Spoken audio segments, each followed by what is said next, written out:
જેવી બાબતો. જૈન કુલ જેવા ઉત્તમ કુલમાં જન્મેલા બાળકો મને ધર્મ કરવાનો સમય નથી એમ કદી પણ બોલે નહીં.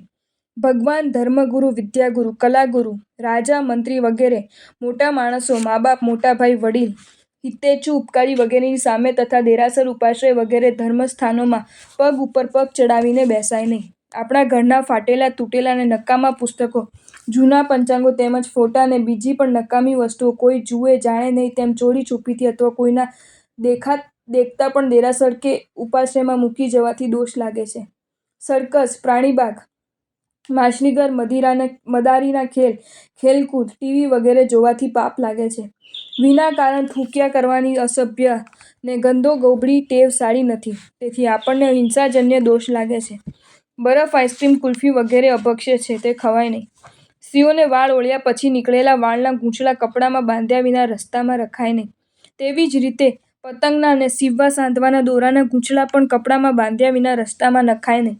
વાળ અને દોરા ચકલા, કબૂતર વગેરે પક્ષીઓના પગમાં ભરાઈ જાય છે, તેથી તેઓ ઉડી શકતા નથી, ભૂખ્યા તરસ્યા રહે છે અને મરણને શરણ થાય છે. પવિત્ર નવન જલ, નમનમાં આપણા શરીરના પરસેવા વગેરેથી મલિન અને દુર્ગંધવાળી બનેલી હાથે બાંધેલી રક્ષા પોટલી નખાય નહીં.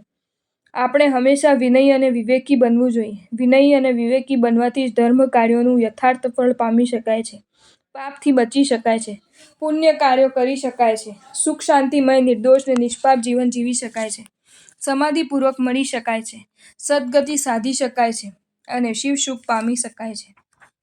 ગાળ બોલાય નહીં.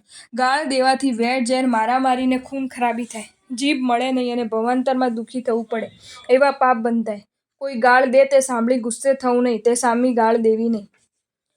એક શહેરની સડક ઉપર અત્યંત ઝડપથી ચલાવાતા બે યુવકોના સ્કૂટરો સામસામે ભટકાયા. કોઈએ પોતાનો દોષ જોયો નહીં. બંને સામાનો દોષ કાઢી સામસામી ગાળાગાળી કરવા લાગ્યા. આવેશમાં આવી મારામારી કરી લોહી લુહાણ થયા. પોલીસે બંનેને પકડ્યા, કેસ કર્યો. ન્યાયાધીશે બંનેને જેલની ને દંડની સજા કરી. ગાળાગાળીને મારામારી કરી, વેરઝેર બાંધી, બંને દુઃખી થઈ ગયા. આ લોકમાં દુઃખી થયા અને પરલોકમાં પણ દુઃખી થશે. જો તમને આ વિડીયો ગમ્યો હોય તો આ વિડીયોને લાઈક કરો અને મારી ચેનલ જૈન ફેક્ટ્સ એન્ડ સ્ટોરીઝને સબસ્ક્રાઈબ કરો. ધન્યવાદ.